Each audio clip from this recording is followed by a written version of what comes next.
Tuhan Yesus yang baik, terima kasih untuk penyertaan Tuhan, untuk kebaikan Tuhan dalam kehidupan kami setiap hari. Terima kasih Tuhan untuk berkat-Mu yang selalu berlimpah dalam kehidupan kami. Engkau mencukupkan segala kebutuhan kami. Tuhan, pada pagi hari ini kami telah datang ke hadapan-Mu. Kami mau memuji Tuhan, kami juga mau mendengarkan firman-Mu. Tuhan, buka hati kami, buka mulut kami, agar kami boleh bersungguh-sungguh untuk memuji nama-Mu. Buka telinga kami, agar kami juga boleh bersungguh-sungguh untuk mendengarkan firman-Mu. Terima kasih Tuhan Yesus, kami serahkan ibadah kami pada hari ini dari awal hingga akhir hanya ke dalam tangan-Mu. Kiranya Engkau sendiri memimpin dan memberkati. Dalam nama Yesus Kristus, Juru Selamat kami yang hidup. Amin. Ya, pada pagi hari ini kita telah datang ke hadapan Tuhan. Marilah kita datang memuji Tuhan dengan penuh semangat, dengan penuh sukacita. Kita mengangkat satu pujian, Canggih Tahai Zecui Sila. Anak-anak yang memuji Tuhan adalah anak-anak yang paling berbahagia, paling bersukacita. Kita sama-sama belajar lagu ini ya.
Ya, sebagai anak-anak sekolah minggu, marilah kita mau mengikut Tuhan Yesus, karena Tuhan Yesus adalah Juru Selamat kita, Dia penebus kita. Mari sama-sama kita nyanyikan lagu Aku Anak Sekolah Minggu.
Sebelum kita mendengarkan firman Tuhan, mari kita mengangkat pujian Jesus Love Me. Tuhan Yesus mengasihi kita semua. Sebagai anak-anaknya, kita juga harus mengasihi Tuhan Yesus dan sesama kita.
Selamat pagi adik-adik, kembali lagi untuk mendengarkan cerita dari firman Tuhan. Sebelum kita mendengarkan cerita firman Tuhan, mari kita berdoa terlebih dahulu.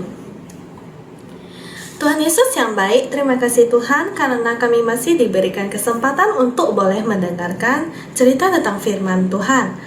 Tuhan, kami mohon bantuan Tuhan untuk boleh membukakan hati kami dan telinga kami agar kami mau sungguh-sungguh mendengarkan cerita tentang firman-Mu. Di dalam nama Tuhan Yesus kami berdoa dan mengucap syukur. Amin. Nah, adik-adik, siapa di sini yang suka liburan atau pergi bertamasya? Karena Lose juga suka loh. Misalkan adik-adik mau liburan ke Brastagi bersama dengan keluarga adik-adik. Apa sih yang bisa dilakukan untuk pergi ke Brastagi? Yang pasti kita harus mempersiapkan beberapa hal. Contohnya yang pertama, kita harus mempersiapkan kendaraan kita supaya kita bisa sampai di tujuan kita. Kita juga membutuhkan BBM, bahan bakar minyak, supaya mobil itu bisa jalan. Karena kalau mobil tanpa BBM tidak akan bisa jalan dan tidak akan bisa sampai ke Brastagi. Contoh yang lain lagi apa ya, Lause? Nah, kalau kita mau berhemat, kita bisa membawa beberapa makanan, baik itu makanan ringan maupun makanan berat, untuk bisa kita makan nanti di Brastagi. Nah, berbeda dengan pada zaman dahulu. Zaman dahulu, di perjanjian lama, di dalam Alkitab, belum ada mobil, apalagi handphone untuk bisa bertelepon atau berkomunikasi dengan kawan-kawan. Nah, zaman dahulu, ketika bangsa Israel ingin keluar dari tanah Mesir, mereka tidak pakai mobil. Mereka pasti jalan kaki, karena zaman dahulu itu belum secanggih zaman sekarang. Nah, mereka semuanya ingin keluar dari tanah Mesir itu. Mereka melewati gurun yang sangat panas. Karena di padang gurun itu, bahkan kita akan kesulitan untuk menemukan air minum. Nah, adik-adik, walaupun bangsa Israel ini begitu kesulitan untuk melewati padang gurun yang sangat panas ini, tanpa mereka sadari, Tuhan selalu menyertai mereka. Bagaimana bisa, Lose? Iya, cerita itu ada di dalam Keluaran pasal 13 ayat 17, di mana Tuhan menyertai perjalanan mereka. Pada siang hari, Tuhan memberikan kepada mereka tiang awan supaya mereka tidak akan merasa kepanasan, karena tiang awan itu dekat dengan mereka dan memberikan mereka kenyamanan, kedinginan, supaya mereka tidak panas, tidak berkeringat, tidak lelah, dan tidak capek. Pada malam hari, kan begitu dingin, Tuhan memberikan kepada mereka api, tiang api. Karena api itu bisa menghangatkan mereka di malam hari dan juga bisa memberikan mereka cahaya agar mereka tahu jalan untuk pergi ke Kanaan itu. Karena kalau malam kan begitu gelap. Kalau setahu kalau kita semua ketika hidup di dunia ini pasti saja mempunyai berbagai masalah. Siapa di sini yang sering cengeng atau memiliki sifat cengeng, mudah menangis? Nah, ketika adik-adik merasa sangat cengeng, merasa diri adik-adik begitu mudah menangis, kita harus pelan-pelan mengubah sifat kita. Kita harus berdoa kepada Tuhan, meminta petunjuknya bagaimana supaya kita tidak cengeng lagi. Nah, misalnya adik-adik meminta beli handphone yang baru kepada orang tua adik-adik, tapi tidak boleh dan tidak diizinkan untuk membeli handphone yang baru. Adik-adik akan merasa kecewa dan sedih sehingga adik-adik bisa menangis. Nah, kita harus belajar bahwa kita semua tidak boleh selalu mendapatkan apa yang kita mau. Karena terkadang apa yang kita mau itu belum tentu baik untuk kita. Misalnya ketika adik-adik dikasih handphone yang baru, adik-adik langsung menikmati handphone ini, mendownload banyak game sehingga bermain terus sepanjang hari, lupa belajar. Nah, jadi tidak pintar kalau gitu. Nah, adik-adik di sini, siapa yang pemalu? Kita juga harus belajar untuk tidak boleh menjadi anak yang pemalu.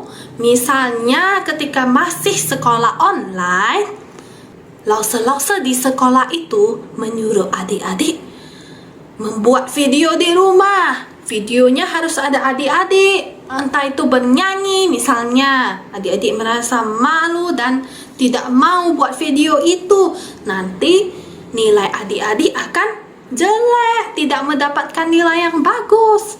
Untuk itu kita harus berdoa kepada Tuhan, minta pertolongan Tuhan, minta petunjuk Tuhan. Tuhan, bagaimana ini? Saya sangat pemalu. Tolong bantu saya supaya saya tidak mudah merasa malu lagi. Nah, contoh apa lagi? Sulit beribadah. Siapa di sini yang sulit sekali beribadah sekolah minggu? Itu tidak boleh adik-adik. Kita harus meminta petunjuk Tuhan juga. Bagaimana supaya kita bisa rajin beribadah, mudah beribadah. Yaitu contohnya kita tidak boleh memilih kesenangan kita daripada ibadah. Kita tidak boleh lebih memilih menikmati video game daripada ibadah. Contoh yang lain lagi, baca Alkitab. Memang baca Alkitab itu mungkin awal-awal adik-adik merasa sangat membosankan dan bikin ngantuk. Mintalah petunjuk Tuhan supaya kita mempunyai hati yang sungguh-sungguh untuk boleh membaca Alkitab ini. Bukan hanya baca saja ya adik-adik, kita harus belajar tentang apa yang diajarkan Tuhan Yesus supaya kita bisa menjadi anak yang selalu takut dan taat akan perintah Tuhan. Nah, kita juga bisa belajar dari banyak sekali tokoh-tokoh yang ada di Alkitab itu. Banyak sekali tokoh yang memberikan panutan untuk menjadi anak yang taat kepada Tuhan. Kreativitas hari ini dari Lause untuk adik-adik yaitu adik-adik harus menggambarkan awan dan api. Di bawahnya adik-adik tulis, saya membutuhkan petunjuk dari Tuhan seperti tiang awan dan tiang api ini. Nah, nanti karyanya adik-adik pegang dan difoto, kirim ke WhatsApp Lause. Mari kita tutup ibadah ini. Kita berdoa. Tuhan Yesus, terima kasih banyak Tuhan atas firman yang boleh kami dengar lagi. Dan terima kasih juga atas firman yang masih dapat disampaikan oleh Lause ini. Tuhan, kami juga mau belajar untuk selalu rindu untuk meminta petunjuk dari Tuhan supaya kami semua ini bisa menjadi anak yang selalu taat dan takut akan Tuhan. Dan juga di dalam setiap permasalahan yang kami alami, kami mohon petunjuk Tuhan untuk boleh membantu kami semua bebas dari masalah ini. Terima kasih banyak Tuhan. Di dalam nama Tuhan Yesus kami berdoa dan mengucap syukur. Amin. Sampai jumpa minggu depan. Selamat pagi anak-anak semua. Hari ini ada beberapa pengumuman yang akan langsung sampaikan. Yang pertama, ayo tetap semangat untuk mengikuti kebaktian sekolah minggu ya. Jam berapa anak-anak? Jam 8 pagi. Kalau bisa ikut sekolah minggunya itu on time ya. Jam 8 pagi, jangan terlambat. Dan tidak perlu disuruh-suruh orang tua ya. Kalau bisa langsung ingat sendiri, oh hari ini hari Minggu, jam 8 pagi ada kebaktian sekolah minggu. Saya harus ikut sekolah minggu. Seperti itu ya. Karena kita adalah anak-anak Tuhan yang Tuhan sayang. Karena itu kita harus selalu ingat Tuhan. Nah, yang kedua, untuk challenge minggu lalu ada 41 anak. Wah, bagus sekali. Masih ingat tidak minggu lalu challenge-nya apa? Mencari perbedaan. Challenge-nya dari Lause yang mana? Siapa Lausenya minggu lalu? Masih ingat tidak? Lause Susi ya. Nah, untuk anak-anak ingat untuk setelah mengikuti kebaktian sekolah minggu melakukan challenge-nya, karena anak-anak akan mendapatkan poin. Apalagi kalau challenge-nya itu bagus, anak-anak akan mendapatkan tambahan poin. Oke anak-anak. Nah, berikutnya ada anak-anak yang sudah memberikan persembahan. Bagus ya, karena anak-anak sudah belajar untuk memberikan persembahan. Walaupun tidak banyak, tapi anak-anak sudah belajar memberi apa yang anak-anak miliki. Itu adalah hal yang baik dan harus ditingkatkan ya, karena anak-anak rela memberikan apa yang anak-anak miliki. Nah, Tuhan juga melihat isi hati anak-anak. Oke, terima kasih untuk anak-anak yang sudah memberikan persembahan. Untuk anak-anak yang mau memberikan persembahan, boleh dititipkan ke Lause Jelis, Lause Christine, atau langsung transfer ke Lause Salvia. Ada nomor rekeningnya. Boleh minta tolong mama atau papa untuk transfer ke nomor rekening Lause Salvia. Oke anak-anak. Nah, selanjutnya untuk hadiah challenge. Nah, hadiah challenge itu dari Januari, Februari, Maret. Ini sudah bulan Maret. Berarti sebentar lagi anak-anak akan menerima hadiah dari challenge-challenge yang sudah anak-anak lakukan selama Januari sampai Maret. Karena itu tetap semangat ya untuk mengikuti kebaktian sekolah minggu GMI Titus. Nah, hanya itu saja yang mau langsung sampaikan. Kiranya anak-anak menjaga kesehatan dan ingat pakai masker kemanapun anak-anak pergi, cuci tangan selalu dan menjaga kesehatan. Tuhan Yesus memberkati kita semua. Sampai jumpa. Bye.